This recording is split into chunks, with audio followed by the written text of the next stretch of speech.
escuches a los mediocres que te dicen no se puede.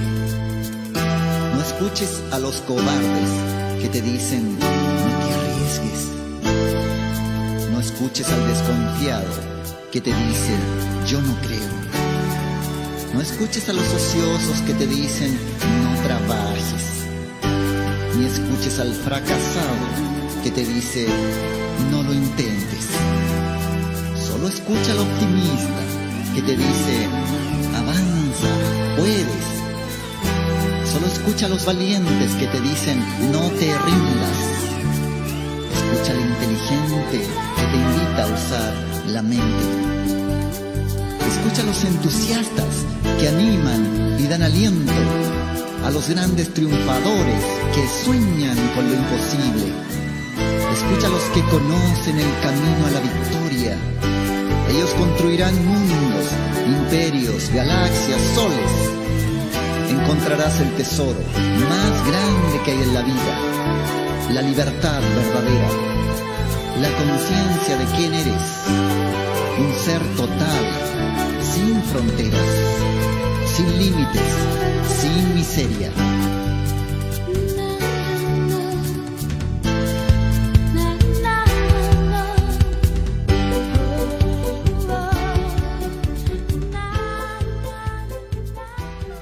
Bendiciones, queridos todos. Bienvenidos a su magazine informativo Vive Consciente, con la dirección de Luz Esperanza Castro Jaimes, registro del Colegio Nacional de Periodistas 0723. Todas las bendiciones para el equipo de trabajo del magazine informativo Vive Consciente, Último Minuto Cúcuta y Notidía. Alerta. Escuchemos.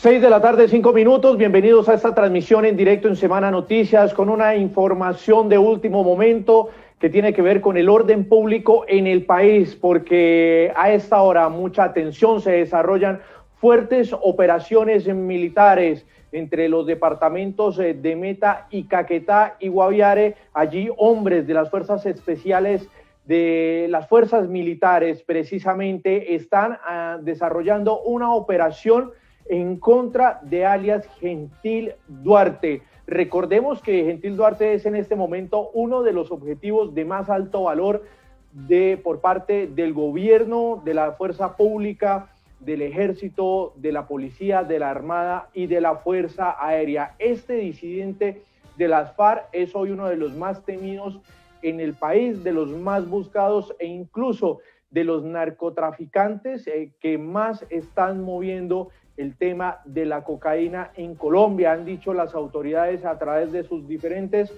informes de inteligencia.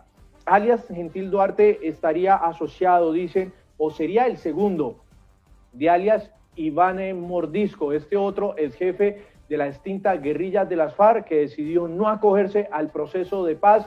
Por el contrario, siguió delinquiendo en temas de narcotráfico, minería ilegal, contrabando, secuestros, extorsiones y más delitos. Es decir, continuó con lo que venía desarrollando las FARC antes de que se desmovilizaran. Alias Gentil Duarte y alias Iván Mordisco, ahí podemos ver, están también en este momento implicados, dicen las autoridades, en los recientes atentados que se dieron en norte de Santander en contra de la Brigada 30 del Ejército y también en contra del presidente de la República, Iván Duque. Ahí se puede observar en el organigrama que incluso han entregado las propias autoridades de la propia fuerza pública, en donde la estructura estaría alias Iván Mordisco, seguido de alias Gentil Duarte, y en este momento, pues por decirlo así, subió su escalafón criminal alias John Mechas, quien sería el que articuló y organizó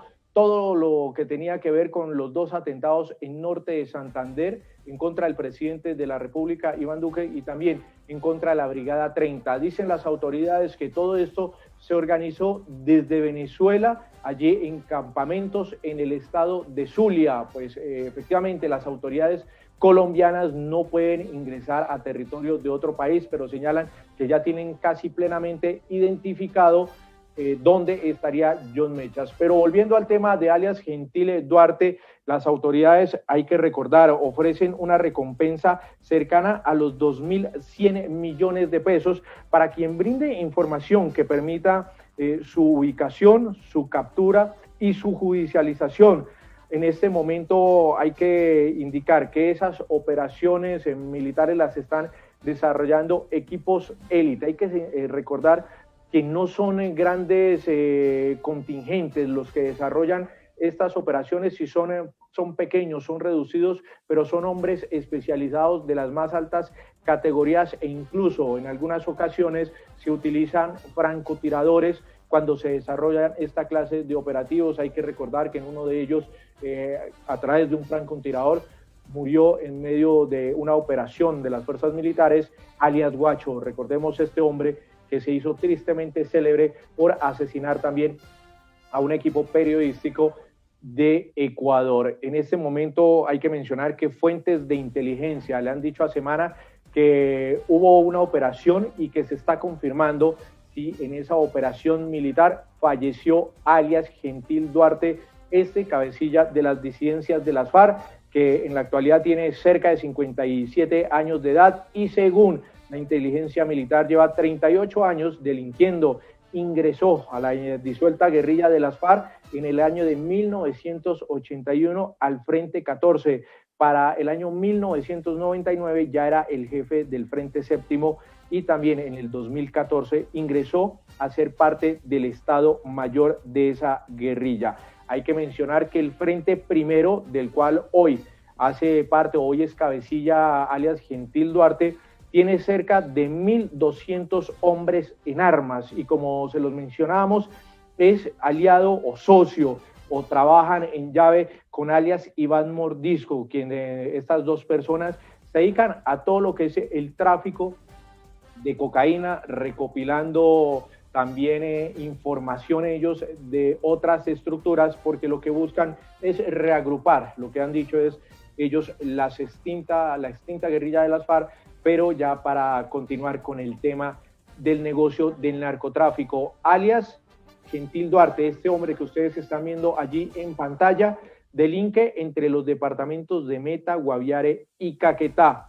Y en el 2014, recordemos, en medio de toda esa negociación que había del proceso de paz con la entonces guerrilla de las FARC y el gobierno del entonces presidente Juan Manuel Santos, pues Gentil Duarte participó en esa mesa de negociaciones en La Habana, Cuba, pero después fue expulsado de la guerrilla hacia el año 2016, cuando se confirmó que él no quería ser parte del proceso de paz y por el contrario se declaraba en disidencia. En ese momento hizo toldo aparte con cerca de 300 hombres y regresó al monte a continuar delinquiendo. Duarte reorganizó, dicen los informes de inteligencia militar, todo lo que sería el antiguo bloque oriental y lo que él lo habría bautizado como el Frente Jorge Briceño. Hay que señalar que toda esta estructura que es de Iván Mordisco, de Gentil Duarte, del Frente Primero, tienen otros frentes aliados de las disidencias de las FARC que delinquen en zona de frontera entre Colombia y Venezuela. Precisamente esos frentes son los que han estado en continuos combates o enfrentamientos con las autoridades bolivianas, las autoridades de Venezuela, y también con la segunda Marquetalia, esa que refundó, dice el guerrillero o cabecilla de la entonces guerrilla de las FARC, alias Iván Márquez, que recuerden ustedes, desertó del proceso de paz junto a otros cabecillas de la entonces guerrilla, como es alias El Paisa, alias Romaña, y quien, recordemos, fue primicia de semana, el fallecido Jesús Santrich, quien habría muerto a manos de un comando precisamente de las disidencias de las FARC, allí en zona de frontera entre Colombia y Venezuela. Es para todas las personas que se están conectando en este momento con Semana Noticias, decirles que en este momento avanza una importante operación militar en el sur del país en contra de alias Gentil Duarte. Dicen las autoridades que en medio de esta situación, al parecer, se presentó una confrontación entre integrantes de este esquema élite de operaciones especiales de las fuerzas militares y lo que serían hombres de alias Gentil Duarte, y se está verificando si entre las personas que posiblemente fallecieron allí estaría este cabecilla, este jefe de las disidencias de las FARC. Hay que mencionar que estas operaciones militares en contra de alias Gentil Duarte son constantes, pero en este momento, dice información de inteligencia, se tenía una información bastante completa de un campamento de las disidencias de las FARC en donde posiblemente estaba Miguel Botache Santanilla, como se llama este disidente de las FARC, por el cual se está ofreciendo una recompensa de más de 2.000 millones de pesos. Incluso en este momento, si se hace un paneo por las personas más buscadas de Colombia y a nivel internacional, porque incluso le figura una circular roja de Interpol, está alias Gentil Duarte en ese cartel de los más buscados, en donde aparecen los miembros del Comando Central COSE del ELN, algunos de ellos que están o siguen en Cuba. También están en ese cartel de los más buscados Iván Márquez Romaña, el Paisa, entre otros disidentes de las FARC que constituyeron lo que ellos llaman la segunda Marquetalia, y ahí en ese cartel también está este personaje que ustedes están viendo allí en pantalla, alias Gentil Duarte, Iván Mordisco, y también le siguen algunos integrantes del Clan del Golfo, como es alias Otoniel, quien es considerado en este momento uno de los narcotraficantes más buscados de Colombia. Es decir, las autoridades colombianas los tienen a ellos bajo el mismo nivel prácticamente, porque dicen que todos ellos que aparecen en ese cartel básicamente son los narcotraficantes más buscados de Colombia, que se están dedicando en este momento precisamente al tráfico de estupefacientes, y básicamente sostienen una guerra y alianzas. En algunas regiones del país se enfrentan y en otras son aliados para combatir a otras organizaciones criminales que se pretenden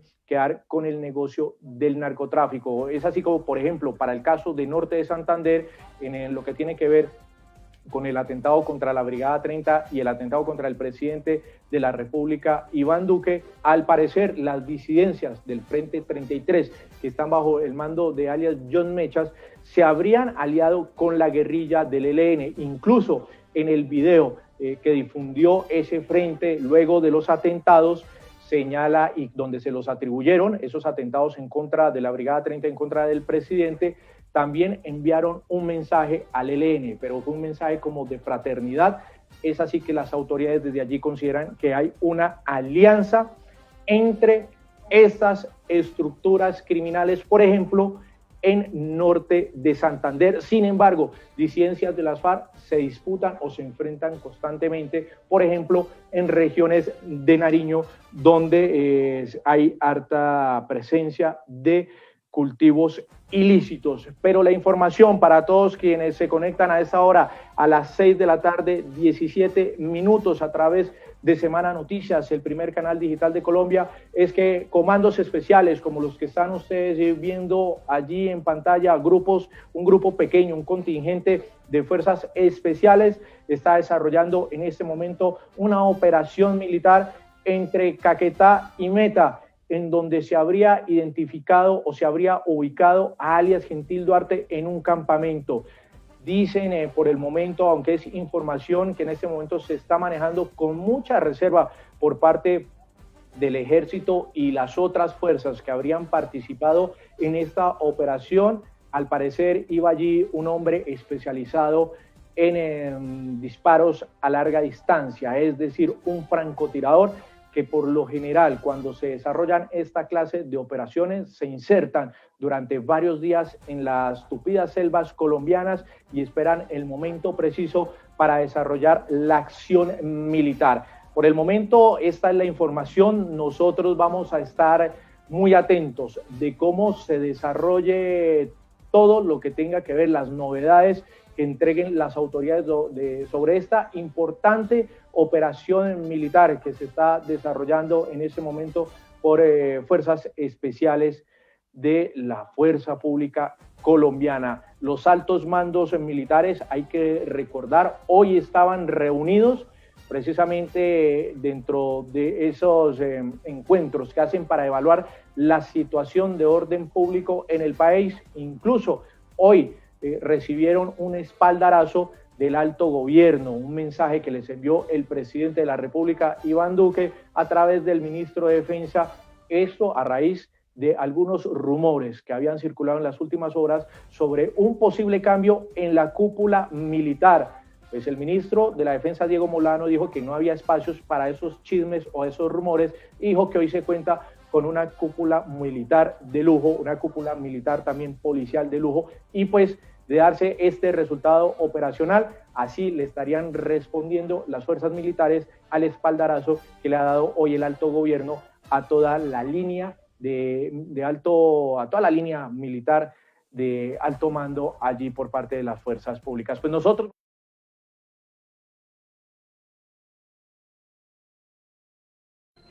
4:28 de la tarde, los saludamos en una transmisión urgente de Semana Noticias. Mucha atención, porque una juez especializada, la juez segunda penal del circuito especializado de Bogotá, acaba de ordenar la libertad de Carolina Galván y Nilson Díaz. ¿Quiénes son estas dos personas? Justamente los judicializados, capturados por la desaparición de la pequeña Sara Sofía en Bogotá. Desaparición desde febrero de este año, y la Fiscalía adelantó una investigación exhaustiva y logró la captura y judicialización de estas dos personas. Sin embargo, esta juez acaba de tomar esa importante determinación. Ordena la libertad de Nilson Díaz y Carolina Galván. ¿Pero por qué lo hace? La juez ha manifestado o ha dicho que la Fiscalía no logró hacer una imputación de cargos de manera correcta, es decir, de relatar los hechos de manera jurídica, legal, entendible para los procesados.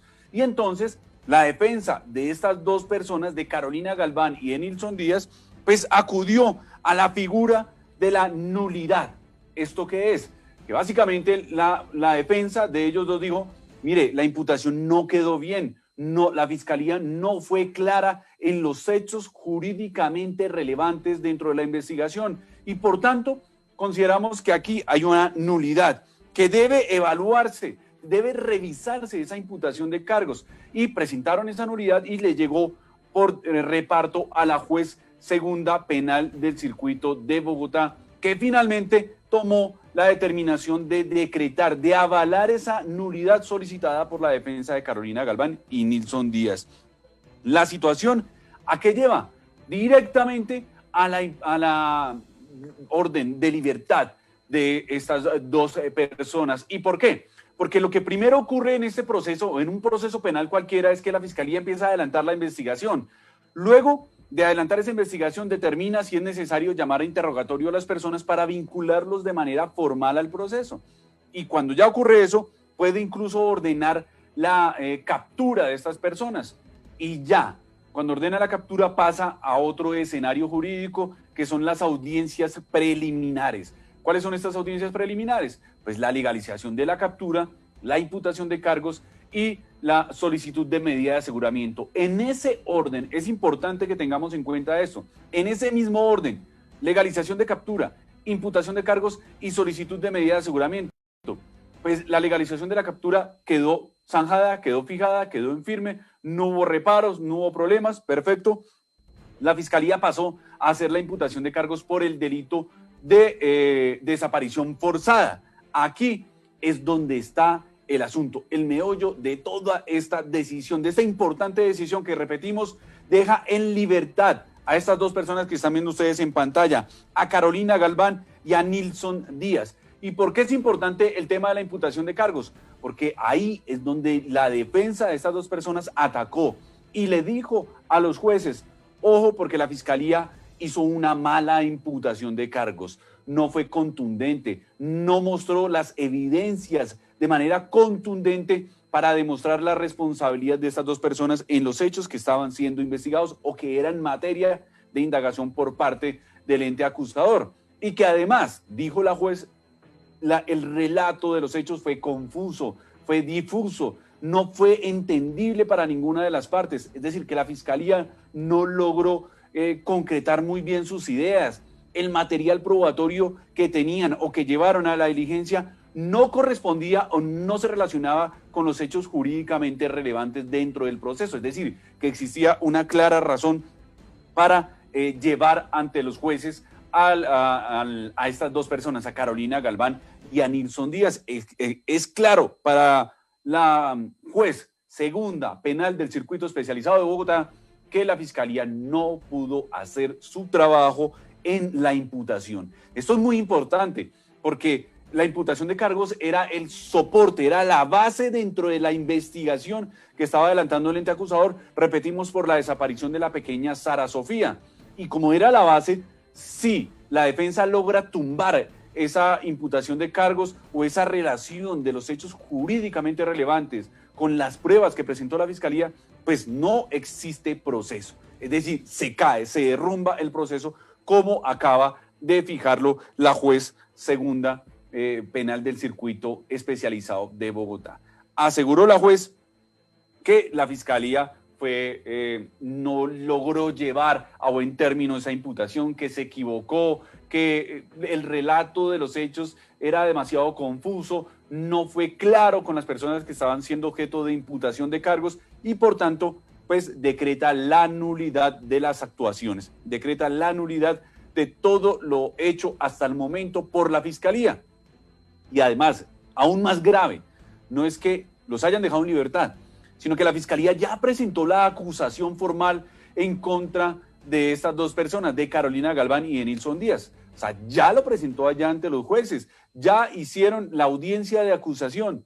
¿Y qué es lo que ocurre aquí? Que también se cae todo de ahí para atrás, desde la imputación de cargos hasta lo que venían haciendo, que es, por ejemplo, la audiencia de solicitud de medida de aseguramiento. Recuerdan que yo les dije que existía ese orden cronológico, llamémoslo, cronológico jurídico, de la legalización de la captura, la imputación de cargos y la solicitud de medida de aseguramiento.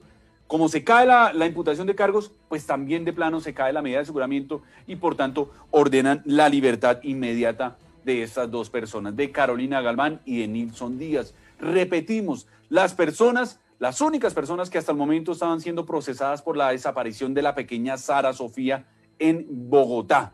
Estas dos personas ya se encontraban en juicio, pero con esta decisión de la juez, por supuesto, todo se derrumba ese proceso. Sin embargo, hay un salvavidas que la fiscalía en este momento está lanzando y es la apelación a la decisión de esta juez especializada.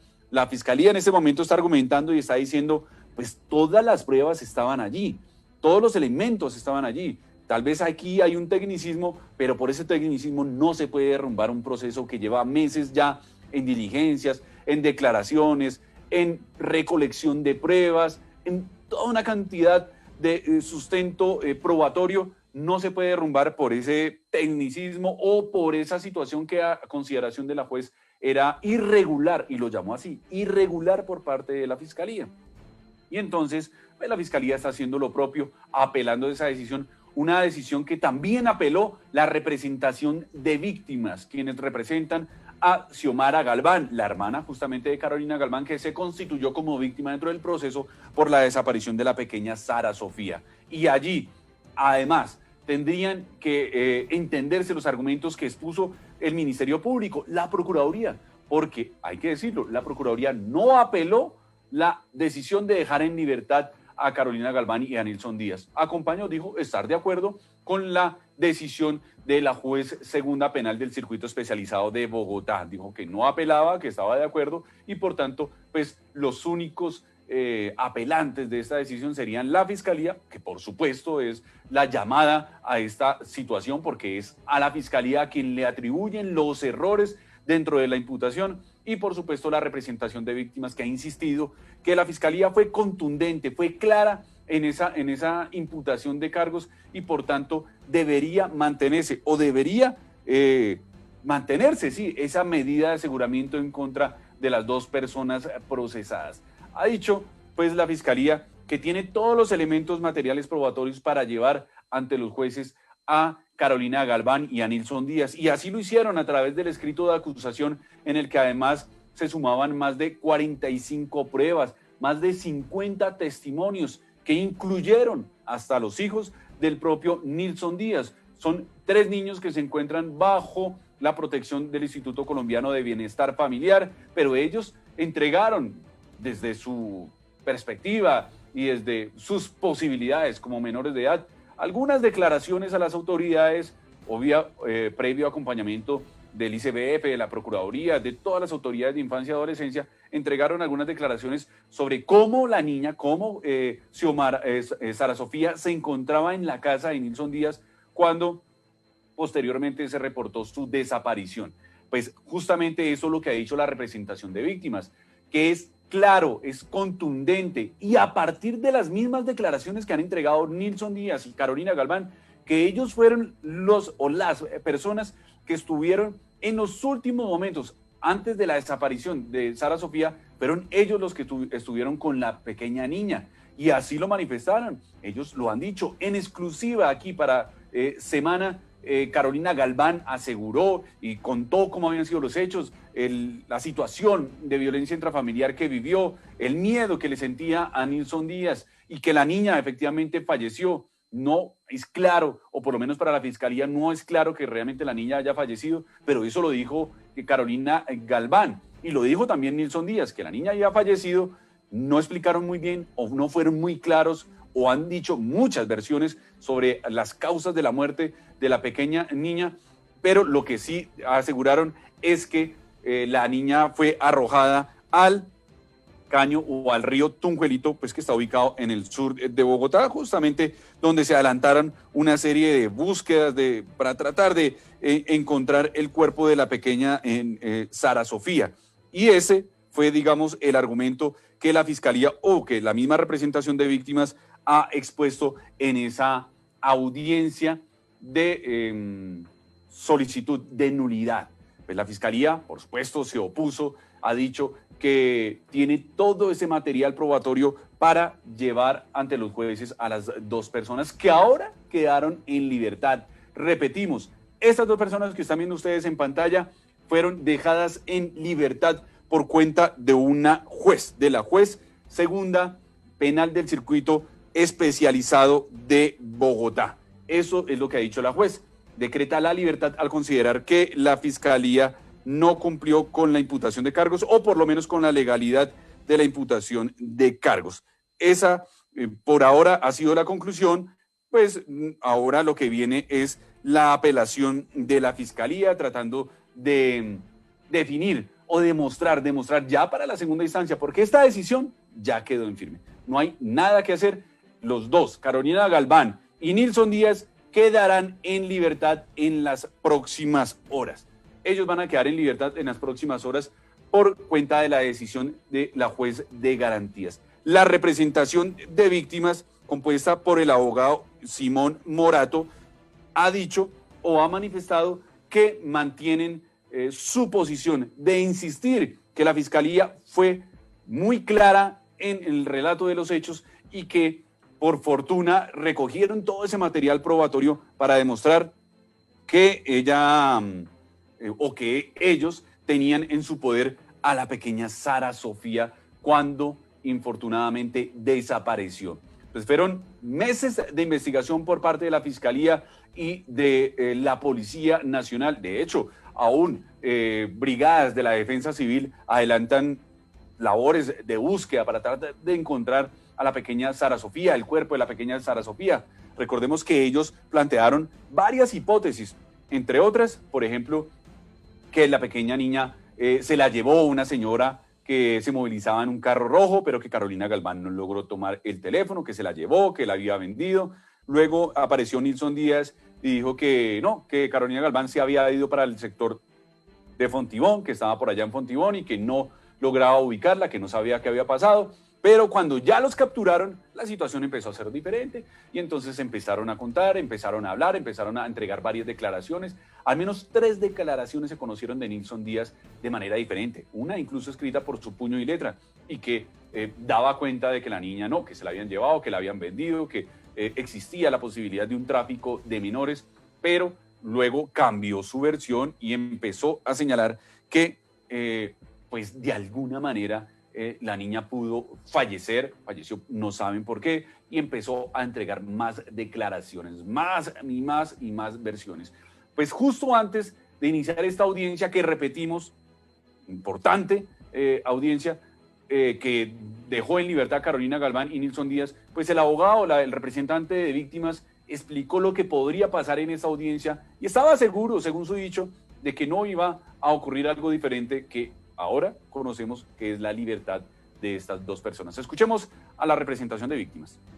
La defensa de Nilson Díaz y Carolina Galván ha solicitado la nulidad de la imputación porque, según ella, los hechos jurídicamente relevantes imputados no son claros, son farragosos. Sin embargo, si bien es cierto que desde un punto de vista técnico se pueden hacer algunas críticas a esa imputación, no es menos cierto que ese acto de comunicación que fue la imputación logró su cometido. Esto es, comunicarles a ellos de manera clara y concreta por qué se les procesaba y además por qué se les privaba de la libertad. Es absolutamente claro que las últimas personas con las que estuvo Sara Sofía fueron Carolina Galván y Nilson Díaz y que fue bajo su tutela que esta menor fue posteriormente desaparecida. De manera que esa claridad que yo tengo también la tienen los procesados y estoy absolutamente seguro que esa claridad también la tiene la defensora, así como la tiene todo el país. Claridad que decía este representante de víctimas estaba en la fiscalía y estaba en la representación de víctimas, bueno, pero no fue tan así para la juez segunda penal del circuito especializado de Bogotá, que en últimas, y es lo que nos convoca en esta transmisión urgente, pues decidió dejar en libertad a Carolina Galván y a Nilson Díaz, los únicos procesados por la desaparición de la pequeña Sara Sofía en Bogotá. Y esto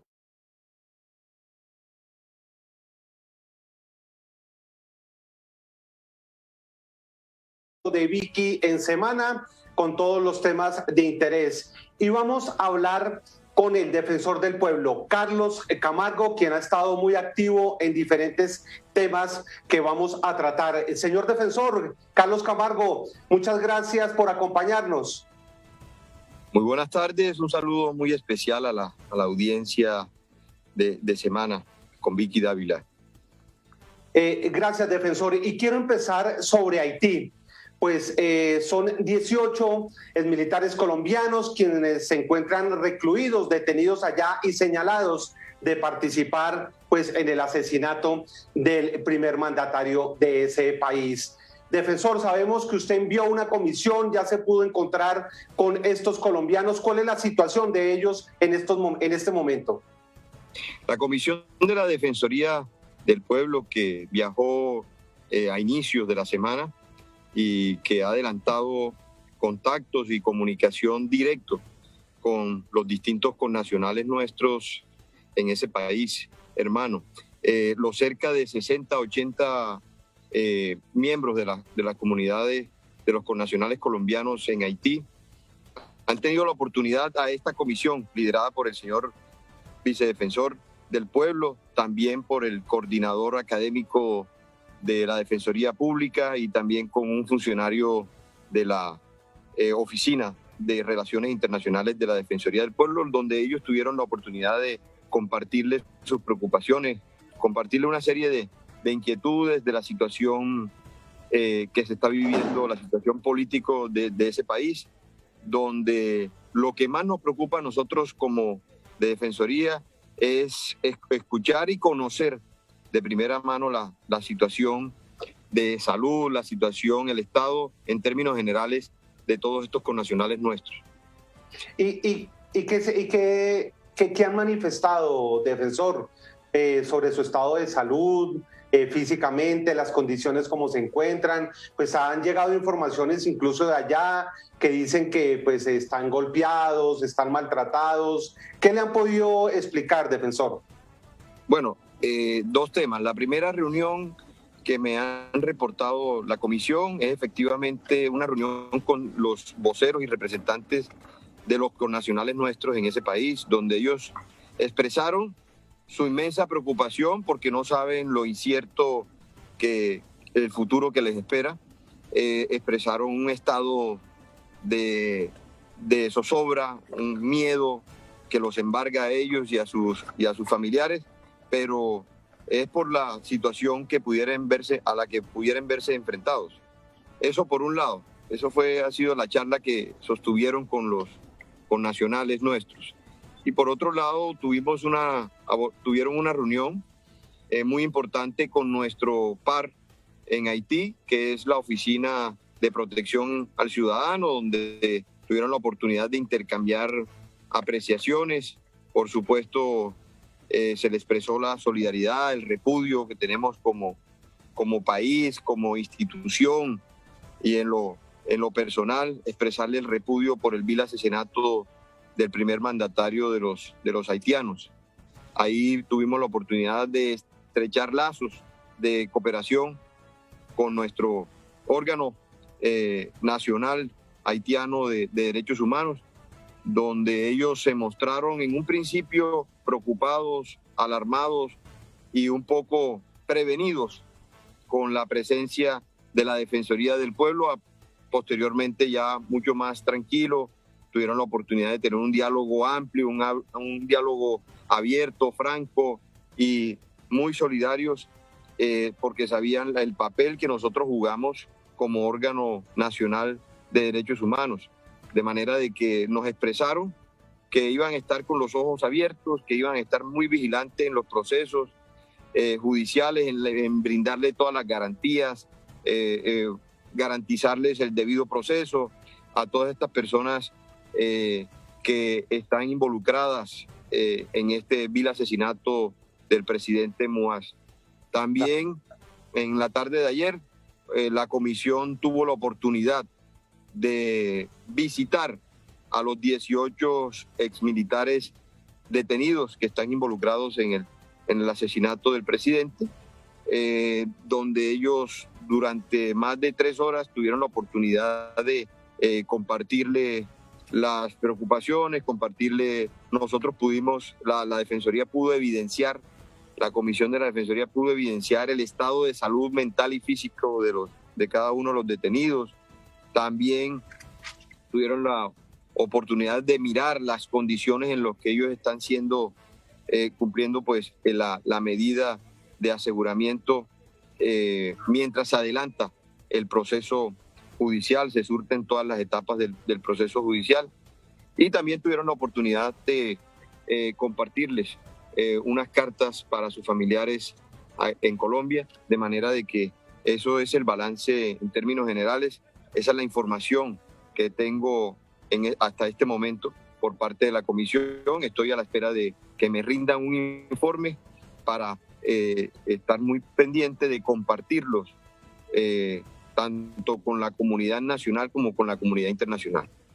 Defensor, justamente por lo que le han contado los integrantes de la comisión, ¿cómo están estas personas, estos militares que están capturados? ¿Y qué manifestaron?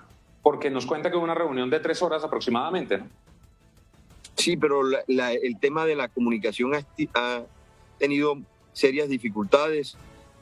Allá la cobertura y la señal es muy precaria, de manera de que hemos podido hablar temas muy puntuales con la comisión. Por eso les decía, estoy muy atento de compartirles, de darle todo, ponerle en conocimiento a la opinión nacional e internacional sobre la situación y el estado en que se encuentran estos militares detenidos involucrados en el vil asesinato del presidente. Hemos escuchado a través de los familiares que están buscando pues una ayuda o un apoyo jurídico, es decir, una defensoría, alguien que los pueda representar y se puedan pues defender y estar presente allá en medio de las investigaciones. La defensoría aquí con el gobierno colombiano, ¿se va a poder hacer algo sobre eso, defensor? La Defensoría del Pueblo, en el marco de nuestro Sistema Nacional de Defensoría Pública va a revisar la situación conforme a lo que pudieron ellos ayer evidenciar en la visita sobre la situación, si los está asistiendo un abogado, si en qué estado están los procesos judiciales que se le adelantan, en qué etapas se están surtiendo, de manera de que toda esa información la obtengo y dependo del informe que me comparta la comisión. Claro, y de todas maneras, defensor, vuelve esta comisión a Colombia y nuevamente habrá visitas de la Defensoría del Pueblo a Haití, porque este es un tema del que hay que estar, llamémoslo coloquialmente, encima, ¿no? Son garantías que nosotros como órgano nacional de derechos humanos tenemos que brindarles. Así como le brindamos garantías a nuestros residentes en nuestro país, en atención al principio de esta territorialidad, también tenemos la obligación de brindársela a nuestros connacionales residentes en el exterior. De manera que nosotros no vamos a asumir una actitud dubitativa, vamos a estar muy atentos de las garantías procesales constitucionales que deben brindársele a todos los colombianos. Cuando usted dice de garantías, debido proceso, derechos humanos, y le pregunto porque eso es lo que muchas organizaciones y los familiares le han pedido, que se hagan las investigaciones y que respondan jurídicamente por lo que tienen que hacer, pero pues que también se le respeten sus derechos humanos y todo eso. Hasta este momento, en lo que usted ha podido evidenciar o le han dicho, ¿eso se ha respetado, defensor? Nosotros dependemos del informe que nos rinda la comisión. Estamos a la espera de efectivamente se adelanten las investigaciones. Nosotros como institución vamos a colaborar en lo que esté a nuestro alcance a que se llegue hasta las últimas consecuencias y se esclarezca este hecho, porque para los derechos humanos es muy importante que se sepa qué es lo que ocurrió frente al asesinato del presidente Muash. Pero nosotros también como órgano de derechos humanos debemos garantizarle a todos nuestros connacionales, a todos nuestros conciudadanos, que se les respeten todas las garantías mínimas constitucionales a las que tenemos derecho. Doctor Camargo, ¿qué va a pasar con los cuerpos de los colombianos que murieron allí? ¿Cómo va el trámite de repatriación, justamente? Eso es un tema que lo viene liderando, lo viene articulando la Cancillería, de manera de que la Cancillería tiene mayor información sobre este particular. Pero ya se está adelantando este trámite. Entiendo de que la Cancillería está brindando todas las alternativas, de manera de que se haga rápidamente la repatriación de los cuerpos. Defensor, permítame, le cambio de tema porque sabemos que usted ha estado muy atento acá en el país a dos crisis que se han presentado, crisis humanitaria, y déjeme empezar por Necoclí, porque allí hay una grave situación humanitaria que se presenta desde hace varios días, allí en el Urabá antioqueño, donde más de 10.000 migrantes pues están buscando una salida hacia Panamá y hacia Centroamérica, pero pues esto ya ha causado graves problemas. ¿Qué información tiene sobre lo que está sucediendo y qué han hecho ustedes allí por parte de la Defensoría? Nosotros en el día de ayer, de manera personal, me desplacé al municipio de Necoclí, donde tuve la oportunidad de tener diferentes conversaciones, diferentes diálogos con las comunidades, con las personas migrantes, con toda esa población migrante que se ha asentado en el municipio de Necoclí, donde ellos me compartían pues sus diferentes preocupaciones, y de verdad que es una crisis humanitaria de gran dimensión. Nosotros registramos varias situaciones que nos llamaron la atención y que las comunidades nos compartieron. Primero, la presencia de más de 15.000 migrantes extracontinentales que se encuentran en tránsito desde hace más de 10 días. Una preocupación que resaltamos y que en el mismo día de ayer hicimos los llamados a las distintas instituciones y entidades del Estado, al bienestar familiar, porque se encuentra involucrados aquí una gran población niños, niñas y adolescentes desprotegidos, no sabemos quiénes son sus acompañantes, de manera de que es un tema que es importante tomar acciones de manera inmediata. También llamamos la atención sobre la situación de represamiento de los más de 15.000 migrantes. Ese es el verdadero, es la parte medular de la problemática hoy por hoy. Algunos migrantes denunciaron, le contaron a nosotros, a la Defensoría, que hay mafias que les venden paquetes turísticos para hacer el recorrido, los engañan para hacer el recorrido desde Ipiales, comienza toda esa ruta migratoria con cobros que llegan aproximadamente a los $300 para pasar la frontera, a lo cual acceden por la necesidad de continuar su tránsito hacia el norte del continente. Es un hecho bastante preocupante que registraron en el día de ayer los diferentes miembros de estas poblaciones migrantes. Claro, y es que, doctor Camargo, lo preocupante es que además de esta crisis humanitaria, ya usted nos está contando algunos datos que son interesantes, porque acá se mezcla el tema de los coyotes, el tema de las bandas criminales y, por supuesto, esta gente que ve a Colombia como un tránsito para llegar a otros países, pues es la que está sufriendo, ¿no? Por ejemplo, cruzar el tapón del Darién, pues es un tema bastante complicado que pone en riesgo muchísimas vidas. Así es.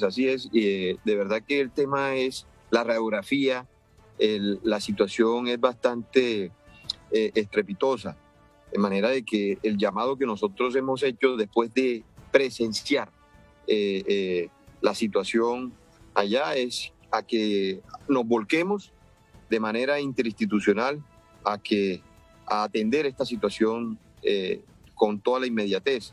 También en mi condición de defensor del pueblo he hecho los llamados a nuestros órganos y aliados internacionales en protección de derechos humanos, a la Federación Iberoamericana de Ombudsman, de Defensores del Pueblo. Le hemos solicitado que, atendiendo la expertise, el conocimiento que tienen en la atención de esta serie de situaciones o de emergencias, por favor nos compartan sus experiencias, pero para así adoptar decisiones de manera rápida. Lo propio hemos hecho con los defensores, he hecho de manera personal con los defensores del pueblo de Panamá y del Ecuador, donde ya convoqué a una reunión el próximo miércoles en Capurganá, con el propósito precisamente de atender y articular esfuerzos mancomunados que nos permitan buscarle una solución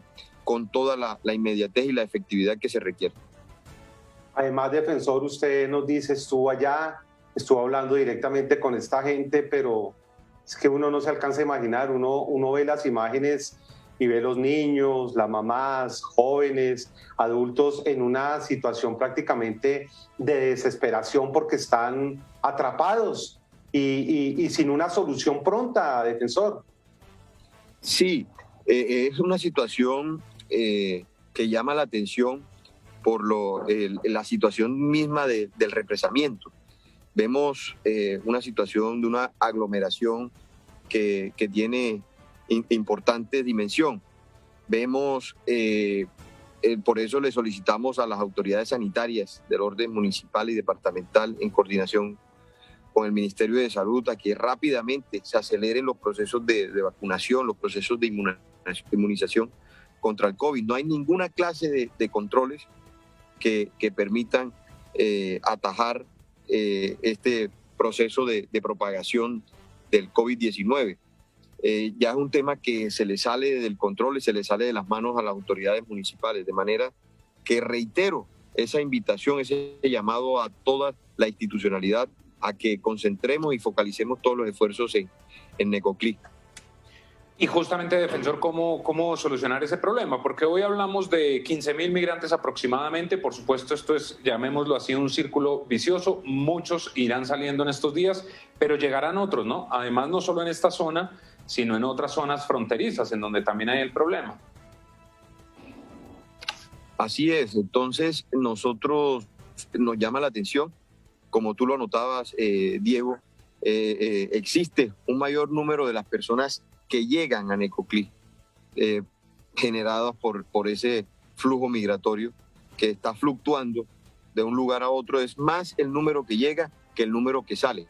Y también hay que tener en cuenta el factor climatológico, que viene siendo adverso, lo que impide de que efectivamente las personas salgan a sus lugares originarios.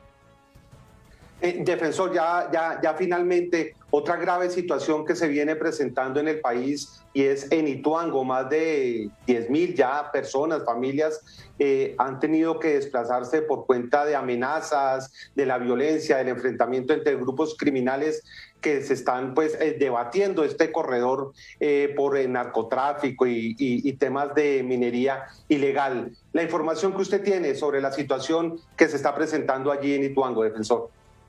Bueno, el día miércoles estuvimos en el municipio de Ituango presenciando la situación de desplazamiento forzado de más de 1.600 familias, de más de 4.000 personas, generados por el accionar de los grupos armados ilegales en disputa, por supuesto, por los corredores de movilidad de los enclaves de producción del narcotráfico, así como también por la disputa territorial entre los frentes de las disidencias de la FARC y el Clan del Golfo. Manera de que es una situación preocupante. Ahí tuvimos la oportunidad de conocer de viva voz las impresiones tanto de las comunidades campesinas como de las comunidades indígenas. En busca de soluciones, estamos en el proceso de asegurarles, de garantizarles en condiciones dignas un retorno, un regreso a su territorio de manera segura, digna y voluntaria. Doctor Camargo, quiero preguntarle por una cifra que reporta la ONU para ver si es tal vez la misma que ustedes tengan. La ONU asegura que hay 4.099 personas desplazadas. ¿Ustedes en la Defensoría tienen la misma cifra? Nosotros, eso es un subregistro que existe por parte de la ONU, que nosotros compartimos. Hemos hecho también nuestras indagaciones sobre ese subregistro, y el subregistro oscila entre 4.041 y casi 4.100, de manera de que es una cifra de cómo han venido moviéndose, cómo han venido transitándose, desplazándose toda esta serie, estas comunidades. Defensor Carlos Camargo, sabemos que está recorriendo varias zonas del país. En este momento pues está viajando, se dirige hacia otra ciudad. Gracias por este tiempo, porque es muy importante las explicaciones sobre estos temas de tanto interés. Muchas gracias, doctor Carlos Camargo, por estar con nosotros. Un saludo muy especial, una feliz tarde para todos.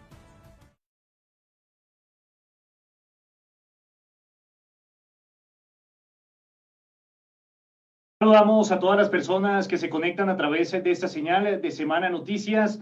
Y es que se ha generado un revuelo a través de las redes sociales y también en diferentes sectores políticos por un reciente trino del senador de la Colombia Humana, Gustavo Petro, que ha generado un sinnúmero de críticas a través de todos los sectores políticos en Colombia.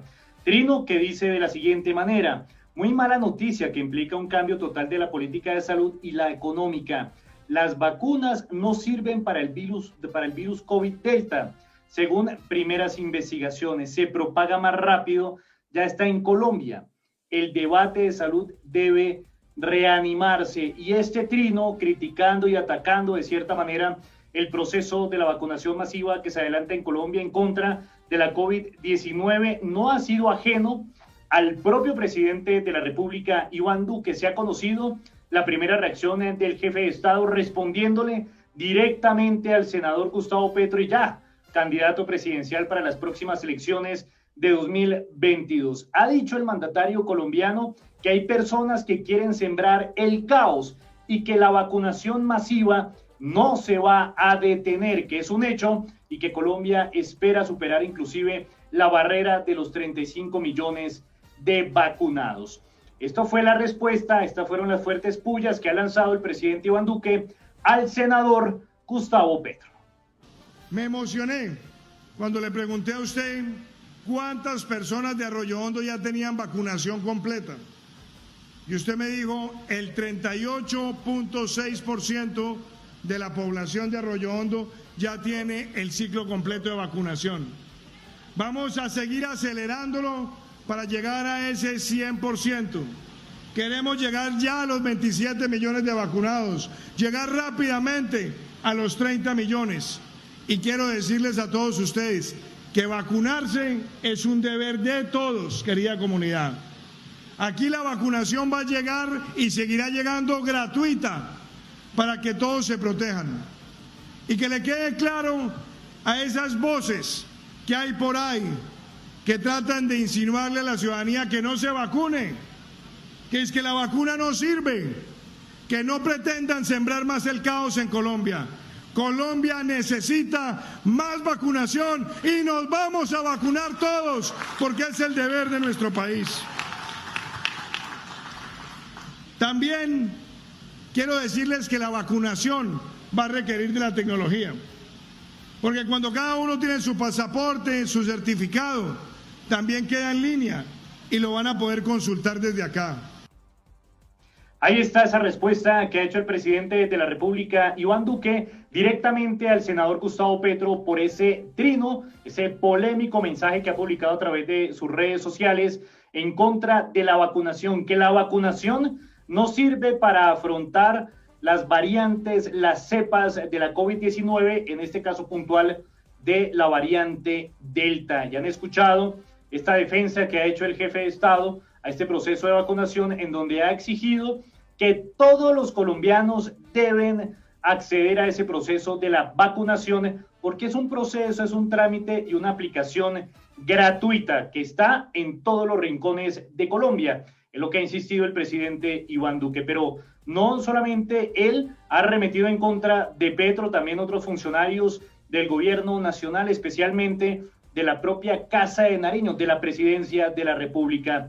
Lo ha hecho María Paula Correa, quien es la jefe de gabinete de la Casa de Nariño, también con un trino bastante fuerte, con dureza en contra de Petro. Dice lo siguiente: irresponsable, la salud pública no es un tema de especulación.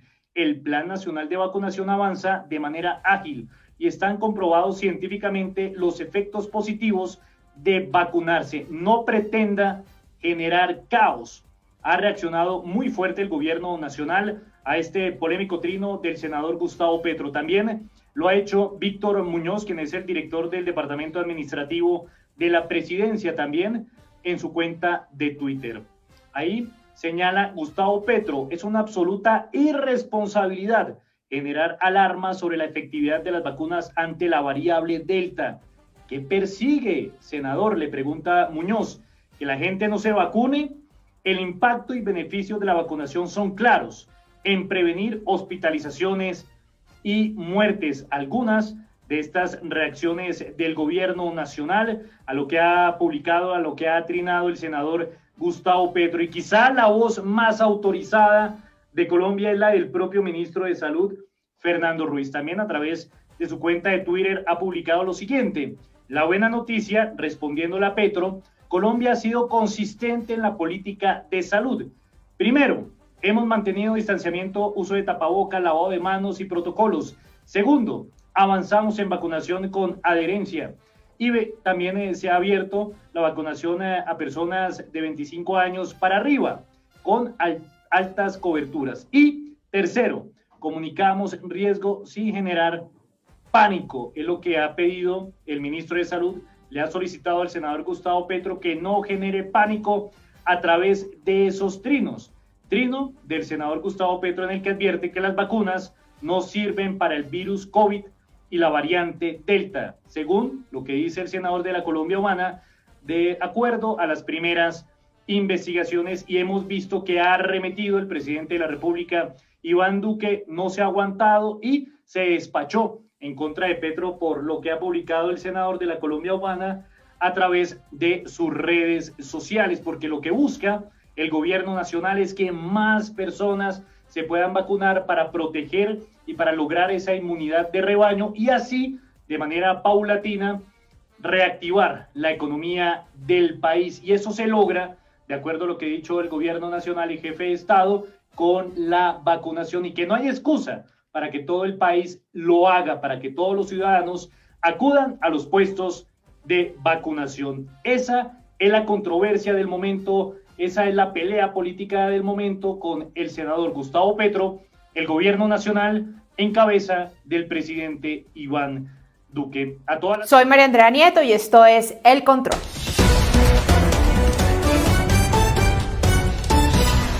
Hoy le haremos el control a otra pifiada. Sí, les hablo de otros desafortunados trinos de parte del líder de la extrema izquierda colombiana y candidato presidencial Gustavo Petro, que dejó ver de nuevo su desconocimiento en materia de economía, microeconomía, política fiscal, política monetaria, finanzas públicas, entre otros. Aquí está el trino. Hay que desestimular que se saquen recursos de las empresas para sus propietarios. Hay es que aumentar la inversión. Bueno, lo primero que hay que decir es que como Petro nunca ha creado una empresa, no ha tenido empleados a quien pagarles la nómina, pues porque ha vivido del sueldo que le ha pagado el Estado toda la vida, pues no tiene ni idea de lo que está hablando. Es una clara posición en contra de la libre empresa, de las utilidades y de la reinversión, incluso del crecimiento económico.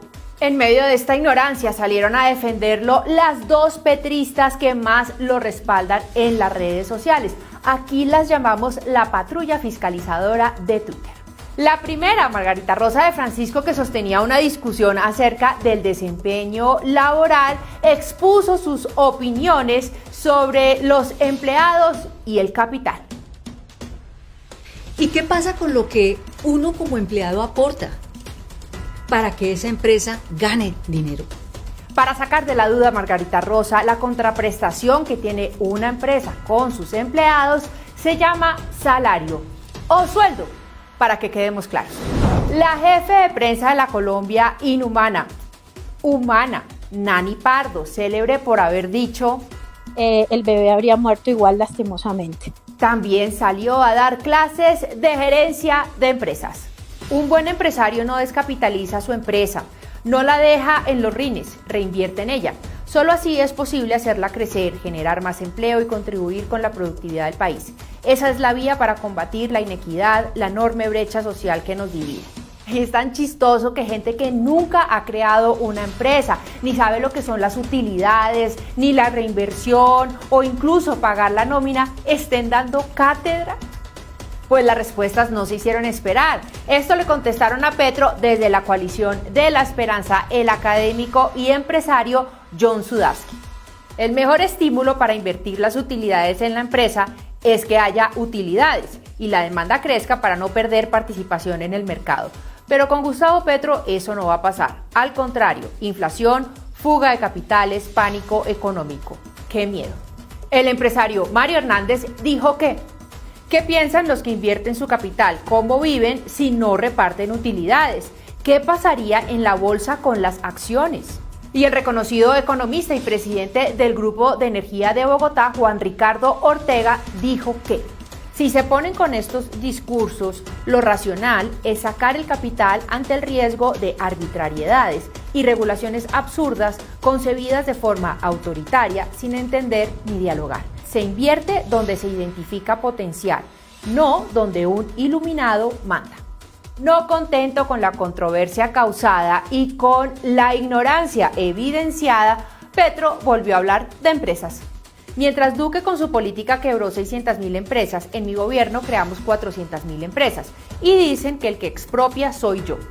La mentira del senador fue de inmediato desvirtuada. Al evidenciar las cifras de creación de empresas que se publican año tras año en la Cámara de Comercio de Bogotá, se pudo evidenciar que la afirmación de Petro era falsa.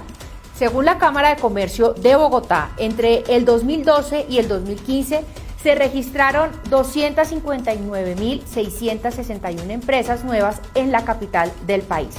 De estas, 62.951 en el 2012. 62.777 en el 2013, 74.411 en el 2014 y 59.533 en el 2015. Esto quiere decir que el cálculo de Petro se descacha por un total de 140.000 empresas. Mejor dicho, Petro se adjudicó la creación de las más de 400.000 empresas que ya funcionaban en Bogotá hasta el 2015. Lo cierto es que a Petro y a sus progres no les gusta el empresariado. Recordemos las palabras en la alocución del Iluminado el 27 de abril, un día antes de iniciar el paro nacional. No compren gaseosas, no compren grandes superficies comerciales, no haga transacciones financieras. No les gustan las empresas, no les gustan los salarios que les pagan a los empleados. Salen a las calles a vandalizar y a dañar las pequeñas empresas. Promueven que no haya consumo, no les gusta que se repartan las utilidades y tampoco les gusta pagar impuestos. Entonces, ¿cómo vamos a pagar y a sostener ese estado perfecto en el que, según Petro y sus progres, vamos a vivir? Bueno, queridos, les dejo toda esa información y ese conocimiento en sus mentes y en sus corazones. Y esta noche, si es posible, vuelvan a ver el programa y compartan el programa, compartan todo lo que Magazine Informativo Vive Consciente publica, los podcasts que estoy publicando, compártanlo, compartan lo que hay en la página web y en el canal de YouTube. Ayúdenme a cuidar la democracia, a sembrar en la mente y el corazón de los hombres la corresponsabilidad, el amor, la misericordia y la compasión. Y también a estar informados de forma precisa y veraz. Los quiero. Que Dios los... No escuches a los mediocres que te dicen no se puede. No escuches a los cobardes que te dicen no te arriesgues. No escuches al desconfiado que te dice yo no creo. No escuches a los ociosos que te dicen no trabajes. Ni escuches al fracasado que te dice no lo intentes. Solo escucha al optimista que te dice avanza, puedes. Solo escucha a los valientes